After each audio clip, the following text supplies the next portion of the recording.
It is a wonderful invitation to ask the Lord to live in us.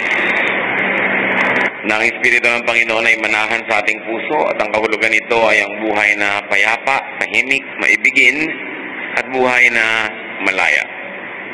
Isa sa mga nagpapahirap sa tao habang buhay, kung minsan pag hindi niya ito naharap at nagamot, ay yung pain of rejection. Marami sa atin iniinda natin yung ganyang uri ng pain because our lives would have been victimized or damaged by a lot of rejection. At yan ating pag-aaral ngayon, pain of rejection. Dear God, we thank you that you never reject us, that you accept and love us. Salamat, Panginoon, dahil meron kaming ganitong assurance, and we pray, Lord, that we may understand this in its deepest meaning so it can heal us, that your truth can set us free and heal us.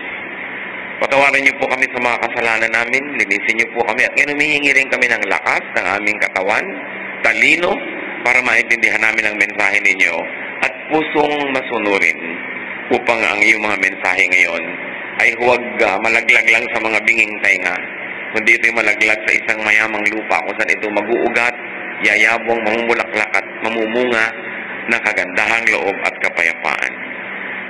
We ask you, Father, to be our speaker. Cleanse us from all our sins, forgive us, restore us, and now enrich us with your teaching. Your voice alone, not anyone else's, we ask you, Father, to teach us. In the name of your Son, Jesus, we pray with thanksgiving. Amen. What are the many forms of rejection? Yung rejection, yung refusal, non-acceptance, even exclusion of people from our lives or from portions of our lives. Yung matanggihan tayo, ipwera, hindi kasali, yung mga yan ng iba't ibang anyo at hugis ng rejection. Now, what are some forms of rejection, or let's say, rejection unmasked? Kadalasan, tayo pala ay nabibiktima nito o nang bibiktima pero hindi natin napapansin rejection na pala yun. The challenge now is to see if you are a casualty, a perpetrator o tagapagpagawa pa nito, or maybe a silent and passive witness, which means because of our silence, we become accessories to the crime. So maaaring sa rejection na ito, tayo yung nagre-reject, tayo yung biktima, o kaya nakikita nating nagaganap pero wala tayong ginagawa para ito ituwid. One form of rejection is non-attention. Silence. Yung binabaliwala natin, sabi na iba din na deadma, ang presensya, ang ideya ng isang tao.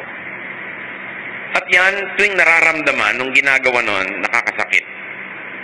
Another form of non-attention, of course, is distance. Emotional or physical. Tayo mga tao are very complex beings, kaya nating iparamdam sa kapwa natin na malayo ang loob natin sa kanila o malapit. O ayaw nating lumapit sila at gusto natin malayo lang. Another form of non-attention is personal absence. Non-attendance, desertation, being unreachable or unavailable. Marami mga bata po ang lumalaki na maraming deep insecurities because of the personal absence of parents or loved ones that should have been there. Kaya sinasadya natin yun o nangyari lang talaga even beyond our strength and beyond our power, the effect is almost the same. People feel abandoned. Maraming mga tao ay mayroong abandonment complex. Mahirap silang makasama, para mga clinging vine pag kami naging ka-close, nagiging mga seloso, ayaw i-share ang mga tao, kaibigan, kamag-anak sa ibang tao, kasi parang nararamdaman nila kulang na kulang ang attachment nila sa buhay. Maaaring nung bata sila, hindi nagkaroon ng sapat. Spouses and children could feel abandoned, even rejected. Psalm 27:10, even if my father and mother should desert me, that's very negative, you, God, will take care of me. Pambalance. Positive. Kaya yung pong taong may mga pananalig sa Diyos at nakakaunawa ng pag-ibig ng Diyos, ang laki ng advantage. Dahil sa dami na lang ng mga kulang sa ating buhay, mayroong pandagdag at pangpuno. Kung sinasabi ni Maricel Soriano, ibigin mo ako para sa lahat ng hindi umibig sa akin, sa Diyos natin pwedeng sabihin yun. Love me for those other people that never loved me enough. And God is our refuge. That's why we are eager to share the gospel. We're eager to share the Lord.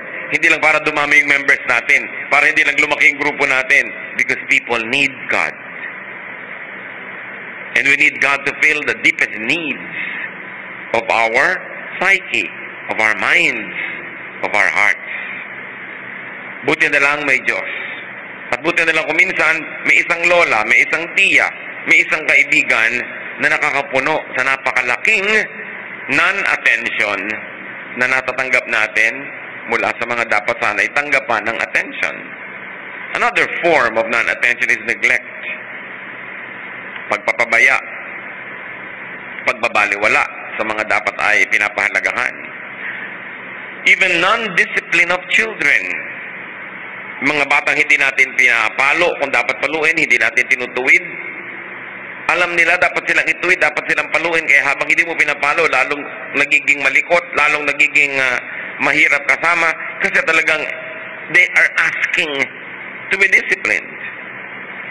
Marami po mga young people, sobrang rebellious, sobrang diretsahan na kuminsan ay magaspang because they are not even aware of it. They want and they are asking to be disciplined.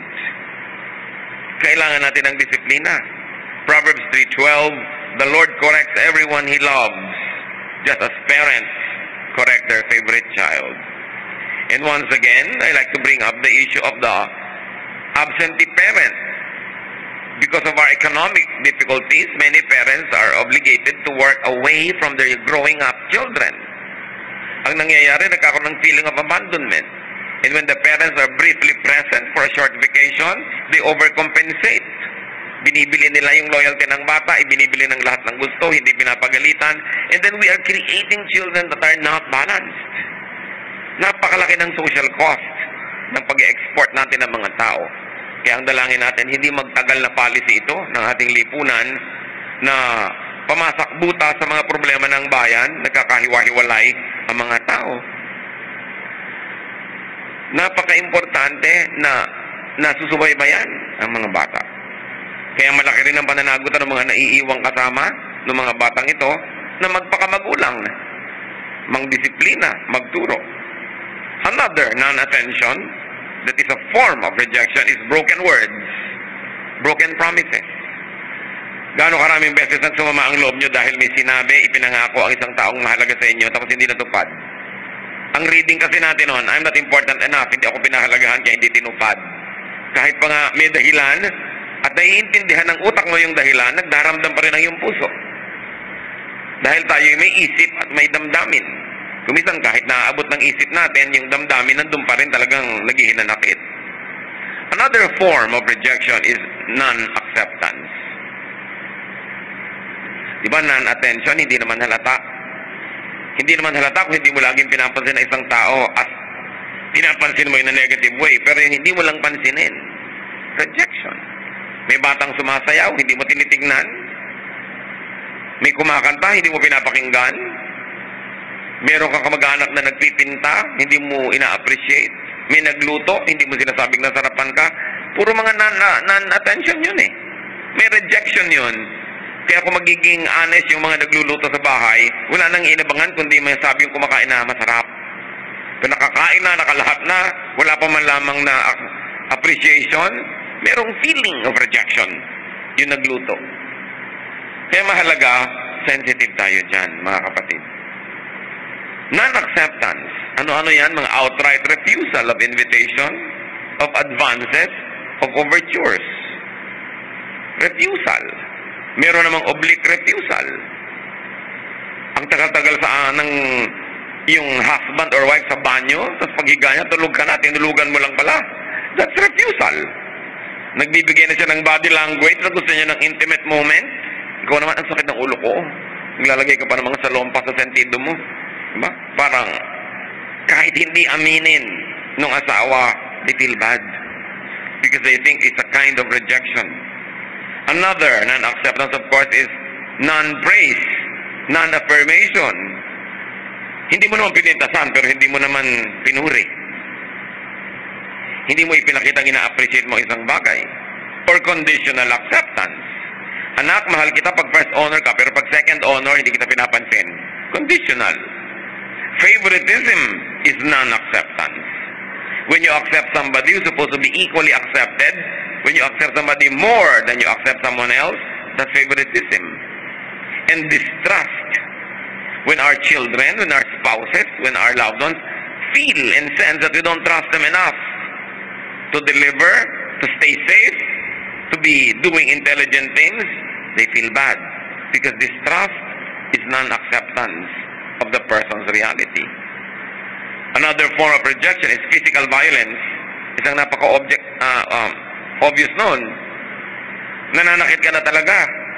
Ipinapakita mo na ayaw mo ng ginagawa niya, hindi ka approve, sasaktan mo, or most prevalent, verbal violence. Public humiliation of people who come short of our expectations. Name calling, labeling people, labeling your loved ones, even labeling your own children. Binibigyan mo mga pangalan, oy tabatsoy, oy payatot, diba? Oy kulot, ita, halika dito, etc., etc. Masakit yan, malalim ang sugat ng ganyang mga tawag. Criticism, ridicule, yung may mga bata na ginagaya nyo yung mannerism, pinapahiyan nyo, ginagagad nyo ang kautalan, all of this, tumitimo ng malalim. Kaya marami sa atin talagang psychologically sick. Damaged, distorted, twisted, dahil napakaraming dinaranas na rejection. Another form of rejection is stiff expectations. Yung antas ng expectation mo. Ibig sabihin, when they are not able to deliver, you won't accept them fully. Marami pa. We can go on and on. Pero siguro sa dami ng ating inilista at di man kalaliman ay binanggit. Nagigising tayo sa posibilidad na marami pala tayong ginagawa sa loved ones natin na rejective. O na laging naiintindihan na, kaya pala ako ganito, kaya pala ako maramdamin, kasi ang daming beses akong na-reject. Remember that an ungodly society or person is rejective. God loves, God accepts. The opposite of that is satanic way, which is to reject. To turn down, to turn away, to refuse. Luke 4:24, but you can be sure that no prophets are liked by the people of their own hometown. You see, prophets are supposed to be godly, and those who reject them are ungodly. Kaya si Lord, who was very, very godly, received the most rejection. Because people are twisted, are sinful, are fallen, distorted. And most of the time, we refuse and reject. Bantayan yung mga sarili, yung mga kapatid. Maraming ganitong tao habit. Gusto mong ice cream? Ayoko. Yung instantly ayaw, upo ka, hindi, tatayo na lang ako. Diba? Gusto mo electric fan? Okay lang ako. Merienda? Busog ako. Ang dami sa ating ganyan, mga kapatid. Ang immediate reaction natin to any opening or any offer is to reject. And I know many people like this. Ang hirap kasama. Gusto mong kape? Ayoko. Something cold? Ibang meron? Sige, thank you. Gusto ko. Hindi lang tayo tumatanggap ng ibinibigay sa atin dahil kailangan natin. Kung minsan yung nagbibigay, kailangan niyang magbigay. May pangangailangan siya to be needed, to be accepted, to be appreciated. Nagluto pala ng ang sarap-sarap. Pagdating, 3 beses ka nang inaalok, get the cue. Accept it. Unless it's poison. Ang dami-dami natin mga refusal. Yung mga napapansin mo, gustong manood ng sine ng asawa mo, biglang pagod na pagod ako. Inuunahan mo na, nagre-refuse ka na agad nun. Ang dami araw-araw. Kaya mga tao broken, wounded, bloodied. What are the effects of rejection? Lack of personality development. Kung bata pa. Kaya sabi sa Proverbs 29:15, correct your children and they will be wise. Children out of control disgrace their mothers. Siyempre, yung out of control kasi hindi kinontrol, hindi pinansin, hindi itinama, and it's a disgrace. Why? Because they don't develop into beautiful persons. yung mga lagi na lang discriminated against, puwera, hindi kasama sa lakaran, hindi nabibigyan ng regalo, hindi napapansin, hindi na-appreciate, naiipon lahat yan sa kanilang kalooban at hindi man sumabog minsanan sa isang very disastrous eruption, laging parang poison yung behavior niya. Laging maramdamin, maselosin, mainggitin, mahirap kasama. Another effect is insecurity. Laging akala niya pinepersonal siya. Hindi makakatanggap ng criticism dahil akala niya yung buong pagkatao niya ang sinisira at kinakawawa. Sabihin mo na, alam mo, hindi ko gusto yung haircut mo, galit na.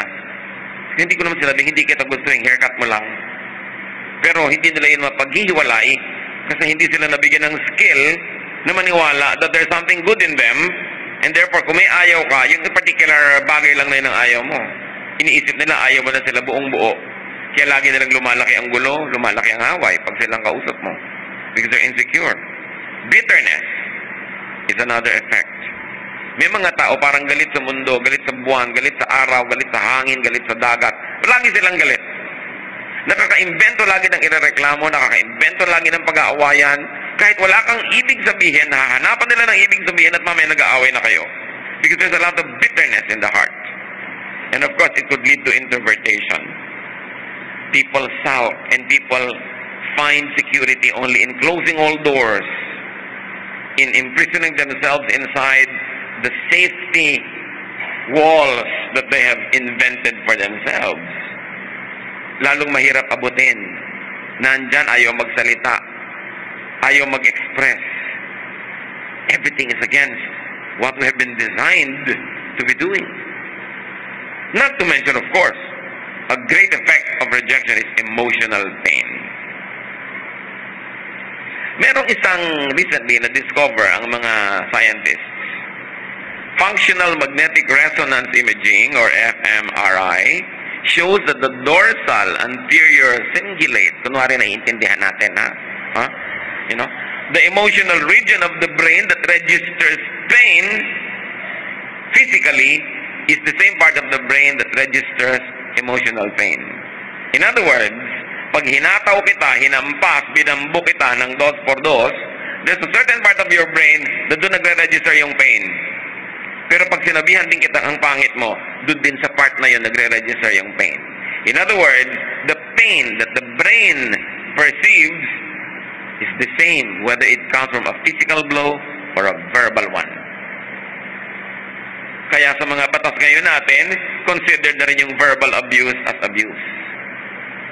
Pwede ka na rin idemanda ng isang tao pag binerbal abuse mo siya, sinabihan mo siya ng mga panglalait, nagagalit ka halimbawa sa isang clerk, hindi mo na minentain yung galit mo sa ginawa niya, kundi pati buhok niya, itsura niya, idinamay mo na, pati lola niya, verbal abuse na yun. So nakikita natin na ganun pala. Pagka pinagsabihan mo ng pangit o nakakasakit ng loob ang isang tao, para mo na rin siya sinampal. Mabuti pa nga, sinampal mo na lang. Kasi ilang minuto lang yung pain nun, tapos na. Pero ang talagang natatandaan nating pain, yung sakit ng loob. Hindi yung nasalubsob ka o natapakan ka o namatay ang kuko mo. Nalilimutan natin yun. Pero yung may sinabing pangit sa'yo isang tao, pinintasan ka, sinumbatan ka, nilait ka, halos buong buhay. Pag hindi ka gumamit ng grasya ng Diyos para burahin sa utak mo yon, dala mo. At hindi yon nawawala at namamatay. Nagtutulog-tulugan lang pero handang bumangon, gumising, sumalakay, oras na nasaling.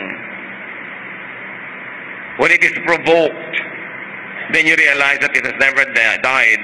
It has always been there, just waiting to awaken and to spring at anybody that brings the pain once again.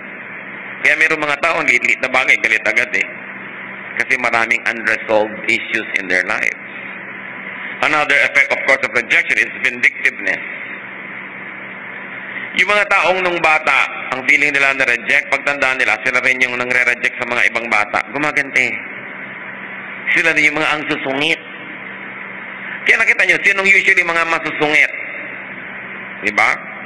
Sa mga pamilya nyo, sinong masusungit? Yung mga walang love life. Oo, yung mga talagang nagtandaan na walang romance.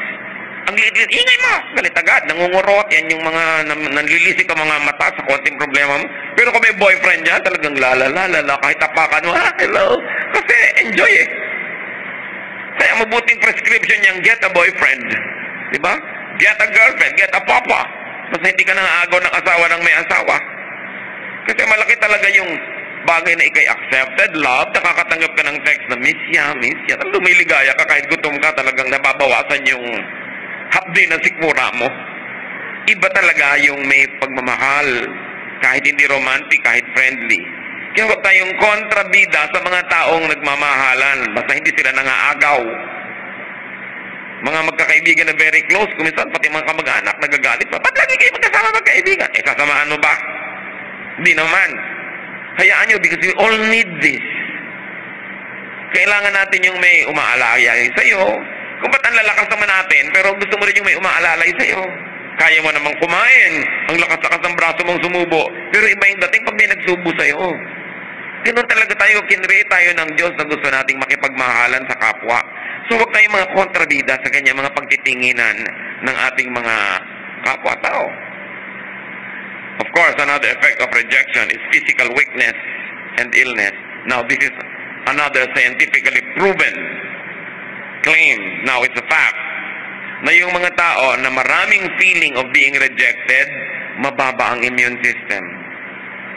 Madaling sipunin, madaling ubuhin, madaling tabla ng mga trangkaso. At pag dinapuan sila ng sakit, mas matagal silang gumaling. Mas maraming doses ng gamot ang kailangan nila para sila tablan. Pero pag mayroon nagmamahal, dumadalaw, humihimas-himas ng noo, mabilis gumaling. Matagal na yan na proven ng medisina, mga kapatid. Anong tinutumbok natin all along? Kailangan nating lahat ng affirmation. Now let's talk about facing, handling, and healing from rejection. Kung isa na kayong biktima o casualty, especially if you've already developed low self-esteem and self-rejection, dumating na kayo sa point na meron na kayong inferiority feeling, ayaw nyo na magsalita dahil pinagtatawanan lagi ang boses yung parang napipilas na lata. Diba? Akala kayo Santo Niño nagsasalita. Hindi ako ang Santo Niño. Diba? Ito ang boses ko talaga. So pagka lagi kayo na pagtatawanan, minsan ayaw mo na magsalita. Pagka lagi ka na lang naiinsulto, pag dumating tayo sa point, akala nga natin we are not worth anything important, accept yourself in Christ. Napakahalaga na may Kristo. 1 Peter 2:4, come to Jesus Christ. He is the living stone that people rejected, but which God has chosen and highly honored. So, kay Jesus tayo hahanap ng kahulugan. Kasi lahat ng kulang natin, siya ang nagpuno. Napuno na tayo, kung hindi nyo pa alam yun. Minsan kasi ang yaman-yaman mo, akala mo lang mahirap ka, so you behave like a poor person. But through Christ, tayo napuno na. Napatawad na, nalinis na, napalakas na. Ang nakikita sa atin ng langit is the wonderful person that had been washed by the blood of Jesus. Made valuable by the love that Jesus had for us and continues to have for us. Kaya dapat tayong lalong umasa sa Panginoon at ating tanggapin yung kanyang pagpapatawad, paglilinis, at pagpapahalaga sa atin. Romans 15:7, honor God by accepting each other as Christ has accepted you. And of course, you begin by accepting yourself. Pagka ikaw ay above 25 na, dapat matanggap mo na kung ano ikaw. Kulot ang buhok mo, di kulot. Huwag mo na dapat problemahin yun. Humanap ka na lang ng ibang magagawa sa buhay mo. Pamisa-misa, pinapatuwid mo. Pero pag lagi mong ginawa, nakakakalbo. Sa lakas ng mga gamot. Diba? Kung hindi mo nakalbo yung anit mo, nakalbo ang bulsa mo. Kasi mahal. Tanggapin mo na ganito yung jawline mo. Tanggapin mo na ganito kalaki ang iyong paa, kababae mong tao. Mabuti nga yun, mahirap ka matumba. Diba? Tanggapin mo na ganito yung bone structure mo. Dapat tanggapin mo ang sarili mo. Kasi pag hindi mo tinanggap ang sarili mo, sino pang tatanggap sa'yo? At iisipin mo lang, tinanggap ako ni Kristo. Mahal ako ng Diyos. Nilikha ako ng Diyos. Dapat makita ko kung ano yung gandang nasa akin. Hindi ko dapat sinusuri ang sarili ko sa pagtingin ng ibang pintasera. Dapat matuto ka na tanggapin ang hindi mo kayang gawin. Total, may iba ka namang nagagawa. Pero pag lagi mong kinumpara ang sarili mo sa iba, lagi mo na lamang kakaingitan yung iba, you'll be bitter. And you will waste your life. So, kailangan tanggapin natin. Christ accepts. Christ fills, empowers, even beautifies us. And Christ completes us. Huwag kayong maghanap ng tao that will complete you. Yung mga iba, I'm waiting for that person who will complete me. That's a very, very wrong way to look at love. You are looking for somebody to fill you? Ang tingin mo sa kanya, filler? Kailangan you are looking for somebody to love and to accept you. Dahil hindi ka pwedeng i-fill ng ibang tao. But the Holy Spirit fills you. The Holy Spirit infills and indwells you. Doon tayo aasa, hindi sa kapwa-tao. Doon tayo hahanap ng walang patakarang pagtanggap sa Diyos. After all, sa Diyos naman tayo haharap lahat pagdating ng panahon. Isaiah 53:5, tungkol kay Jesus, a prophecy. But He was pierced for our transgressions. He was crushed for our iniquities. The punishment that brought us peace was on Him, and by His wounds we are healed. Ano pang kailangan nating verse para magsabi kung gaano kaganda ang ginawa ng Panginoon para sa atin? Lahat ng parusang dapat nating tanggapin, tinanggap na niya. Lahat ng pintas na dapat nating tanggapin, ipinintas na sa Kanya at buong puso niyang tinanggap para iligtas na tayo. Kaya dapat pag may namimintas pa sa'yo, pakinggan mo kung tama para ka mag-improve. Pero kung talagang hindi naman tama o talagang hindi mo pwedeng balitan yun, patalbugin mo lang sa sarili mo. Huwag mong tanggapin. Let the love of Christ infill and indwell your heart.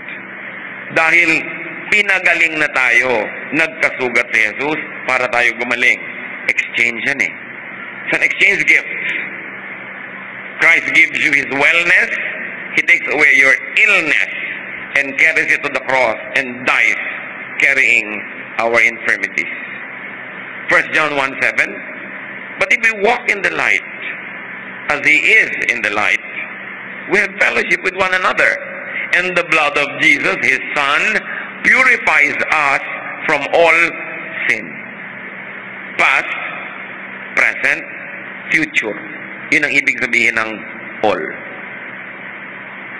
Wala kang magagawa, nagawa at ginagawa na hindi kayang linisin ni Kristo. At pag tinanggap mo na siya sa iyong buhay, ginawa ka na niyang buo, kumpleto. Kahit pang araw-araw nagmumukha ka pang kulang, that's only from an earthly point of view. But from the point of view of heaven, you have already been made complete. You have already been made perfect. Ang hinihintay na lang ng langit, magwakas ang physical life mo para tanggapin yung perfect you. Huwag yung kakalimutan.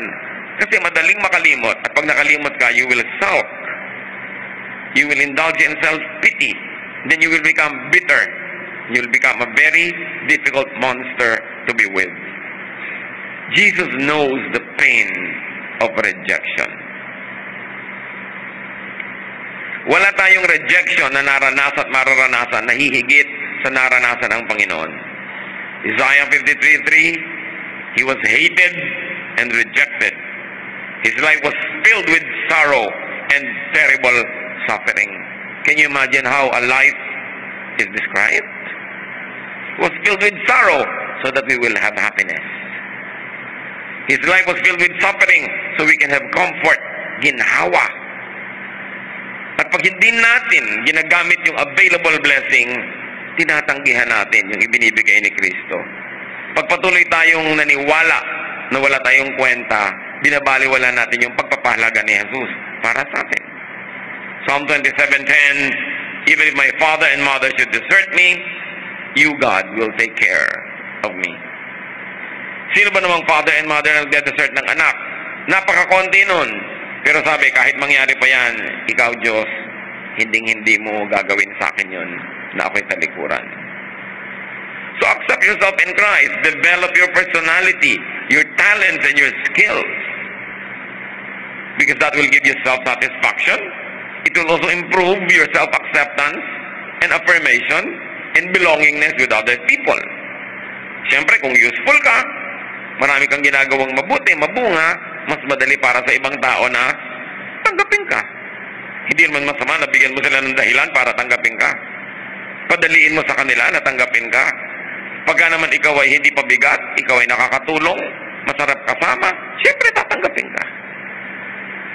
Padaliin din natin sa kapwa natin na tanggapin tayo. Kung minsan may mga ugali tayo na yun ang dahilan kaya tayo hindi tinatanggap. Dapat din lagi mag-improve. Pag laging may lakaran, puwera ka, mag-isip-isip ka rin. Baka napaka-corny mong kasama, baka killjoy ka.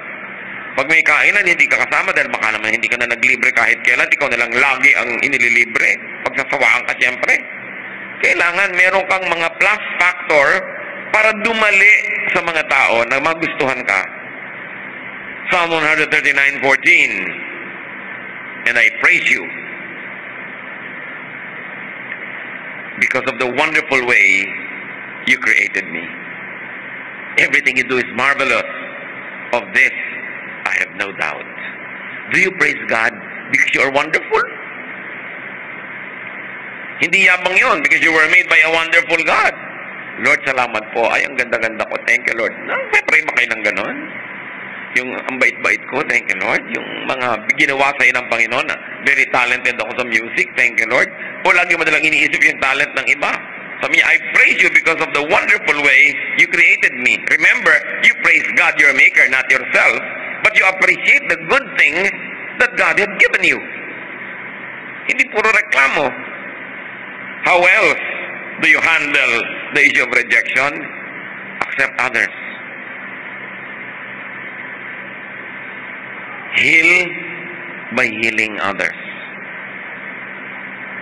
There is miracle in giving because in giving you keep only that which you give away. So when you accept people, you get accepted. When you reject, you get rejected. That is the law of the universe. Kailangan nag-accept ka.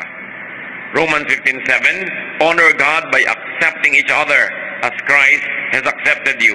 Pero nabaligtad yan sa church, pinaka-discriminatory halos sa mga religious people. Puwera ka pag ganito ka, puwera ka pag ganon ka, lagi kang nire-reject, lagi kang pinipintasan, na twist, na baluktot. Naging exclusive club ng mga perfect people yung church. So halos lahat hindi qualified, napupuwera, and they are forced to be hypocritical just to be accepted. Pero ang sabi, honor God by accepting each other as Christ has accepted you. Kahit may ketong, inaccept ni Christ, hinipo pa niya.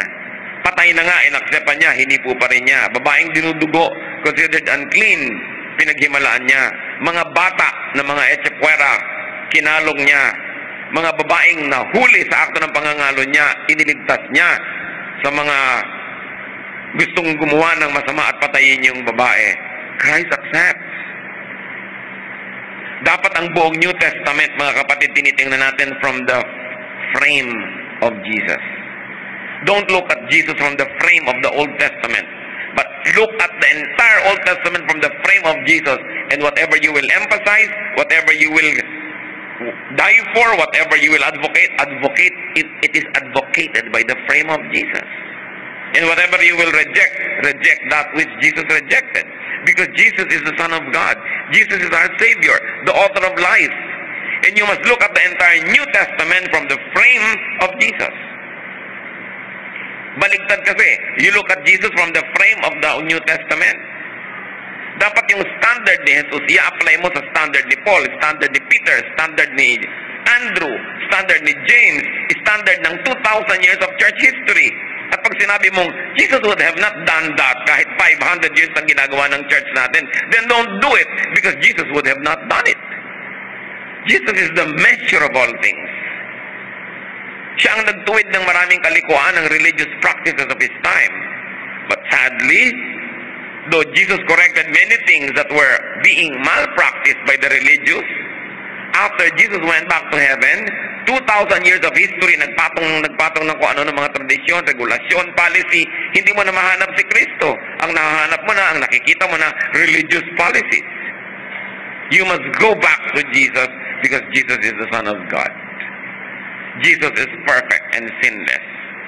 So pag may sinabi si Paul, sabi mo na, teka, anong sabi dyan ni Jesus? Pag may sinabi si James, may sinabi si ganon. Kasi ito mga ito, while they were disciples, while they were blessed, tao yan. So meron din siyempre mga imperfections. Kaya hanapin mo, anong sabi ni Kristo tungkol sa issue na to? Bakit mas mahigpit pa yata yung pastor namin kaysa kay Jesus? Yun ang sinasabi natin, mas mahigpit pa yung church policy kaysa kay Jesus. So alin ba talaga? Sinong dapat manguna? That's why many people feel rejected because of the rejection being done by the institutional church, which if Jesus was there personally, would not have done. Kaya maganda yung tanong nilang, what would Jesus do? Kung siya mismo ang narito, may ititiwalag ba si Jesus? May tatanggalin ba siya dyan? Meron ba siyang uhusgahan? What would Jesus do? Napakaraming nadadamage ng ating mga rejection, especially religious rejection. Meron pa na, hindi ka pwedeng pumasok sa church na ito pagka ikay may tato, o pagka mahaba ang buhok mo, ay lalaki ka, o maiksi ang buhok mo, ay babae ka, o nakapantalong ka, o ganito. Walang sinabi si Jesus tungkol sa mga bagay na yan. Idinagdag na yan ng mga relihiyon para lalong bumigat ang pasanay ng mga tao. Napaka-importante, babalikan niyo si Jesus. So, accept each other. Meron ba ditong tao na you have problem accepting your father or mother? Sa sarili mong magulang na pinagmulan ng katawan mo, hindi mo matatanggap. Malaki talaga problema mo. Dapat tanggapin mo, magulang mo yun eh. Hindi naman yun napipili. Accept your son or daughter. Kung ano man yun, ano man yung talent niya, ano man yung inclination niya, kay kabaligtaran mo, anak mo yan. Kung ikaw ang magulang, tatanggi ka sa sarili mong anak. Sinong aasahan mong tatanggap dyan? Meron tayong pananagutan. Command yan. Honor God by accepting each other. Hindi ibig sabihin tolerating each other's mistakes. But you begin with accepting. Then you minister. At kung nagkamali, accept pa rin. Kaya sabi ni Peter, ilang beses ko bang papatawarin yung nagkakamali? 7 times ba? Sabi Lord, no. 70 times 7. Which is a metaphor. Walang hanggan. Walang patakarang pagtanggap. Mga kapatid, kung meron ganung pagtanggap sa pamilya natin, sa church natin, sa ating circle of friends, di ba nakaka-secure? Hindi ka matatakot na baka katanggalin, baka kaitiwalag, baka kaipwera. Kasi you run short of standards. Well, it should not be an excuse to always run short. But the teaching is for people to accept. Accept your spouse. This thing never fails to baffle me.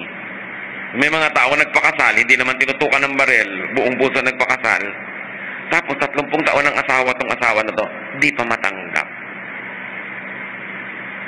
30 taon mo ng asawa, hindi mo matanggap na matabang talaga siyang magsigang. Magdala ka na lang ng kalamansi, bigaan mo yung ulam mo para umasin.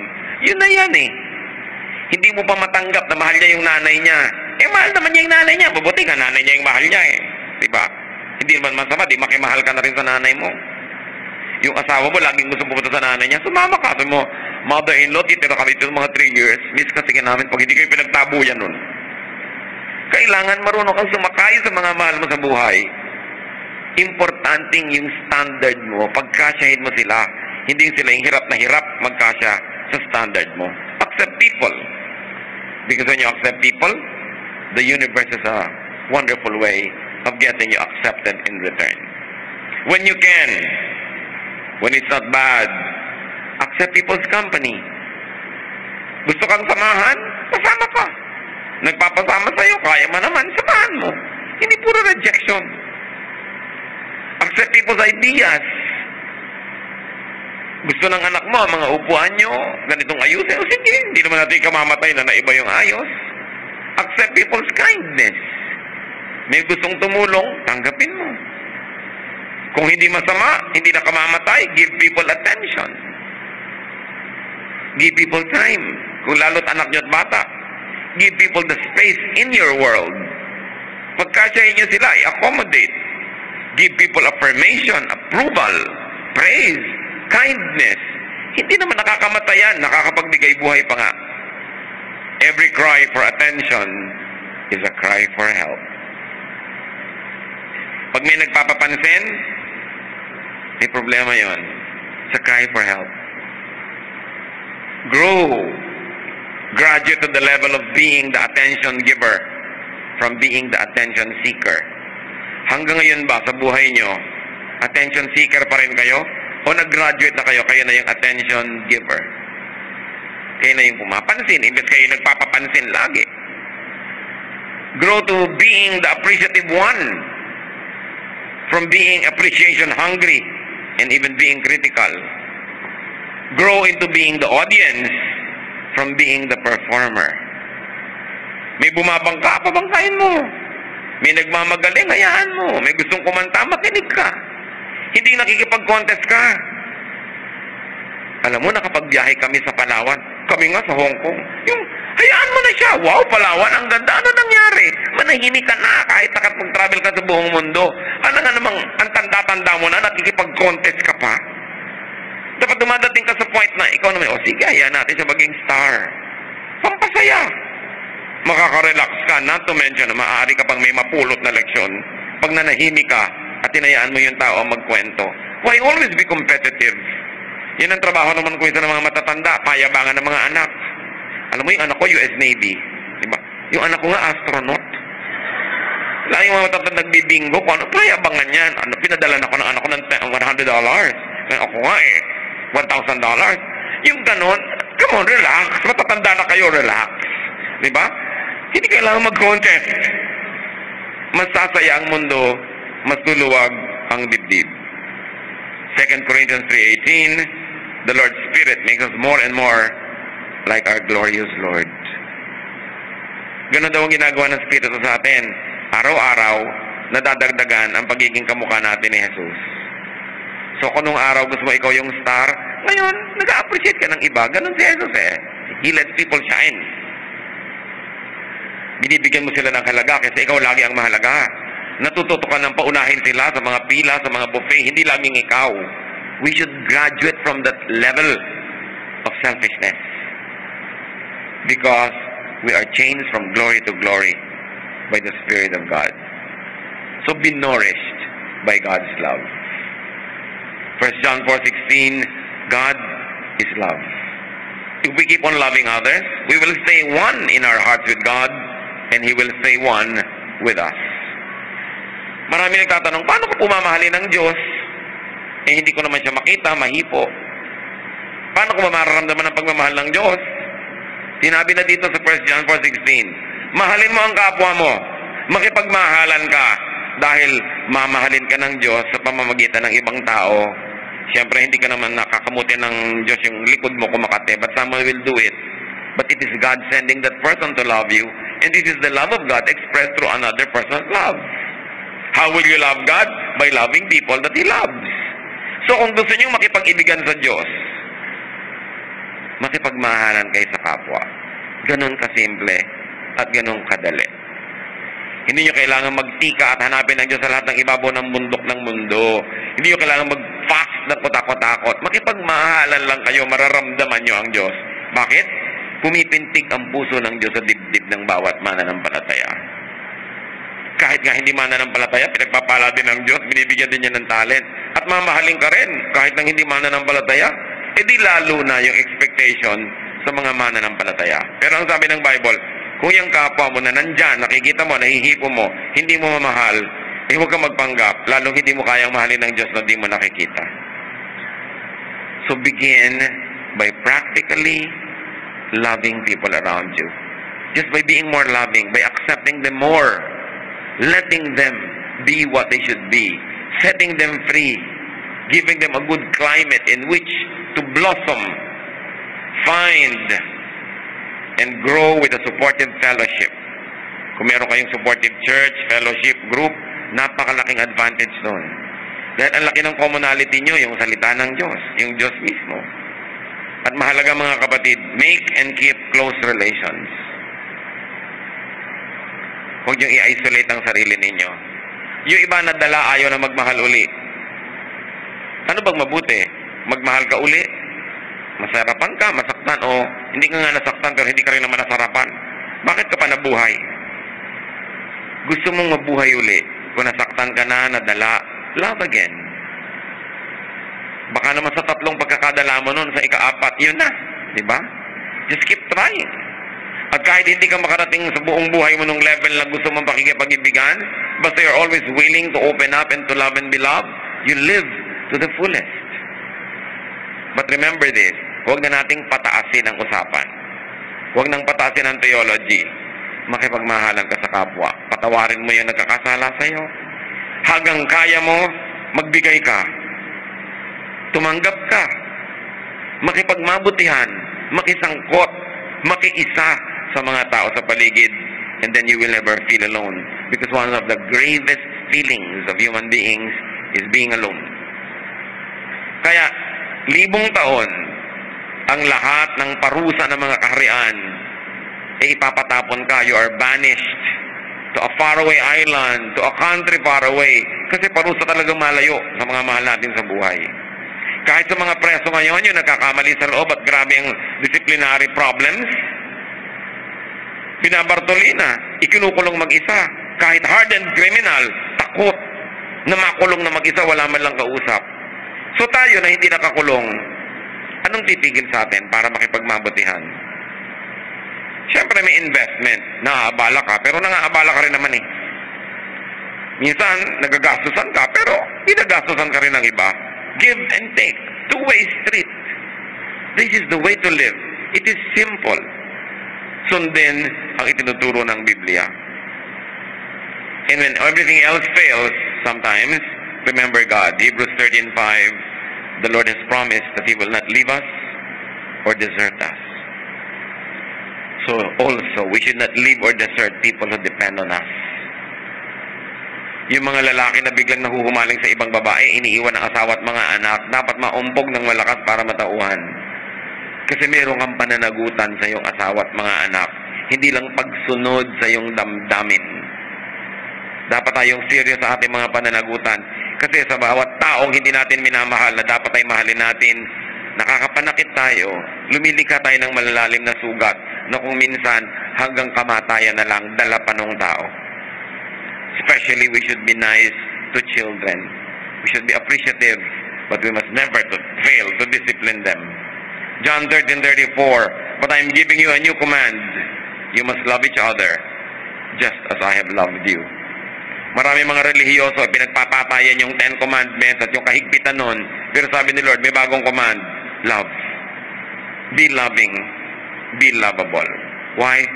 Because love heals. Yan ang pinakamabisang gamot, pag-ibig. Mahalin natin ang iba. Mahalin ang anak, lalo na ang asawa, ang kapatid, ang kaibigan. Ito ay isang napakalaking utos at pananagutan natin. But more than that, it's a great privilege to be in a loving relationship. Dear God, we thank you that you love us. Nawa sa aming pagbubulay-bulay na ito, natauhan kami. Kung kami victim, tanggalin namin ang victim mentality. We rise from our past through the blood of Jesus and through the power of the Holy Spirit. And you create a new person in us so we can have a new life, a new lifestyle, a new outlook in life. At kung kami naman, Panginoon, yung insensitive, maraming nasasaktan, nare-reject, nawa, naging makabuluhan ang sandaling ito na paalalahanan kami at magbago kami. Huwag laging makasarili. Laging isipin namin how to please others, how to be nice, how to be good, because this is the example of your Son, Jesus. Pagbulay-bulayan natin ang mga ito sa ilang saglit ng katahimikan, Ama, sa pananahimik na yung mga anak, magpagaling kayo ng mga sugat, at ganoon din naman, magpatuwid kayo ng mga liko. Kung may kalikuan kaming ginagawa, gusto naming ituwid, teach us, remind us. Let's be alone with the Lord in silent meditation.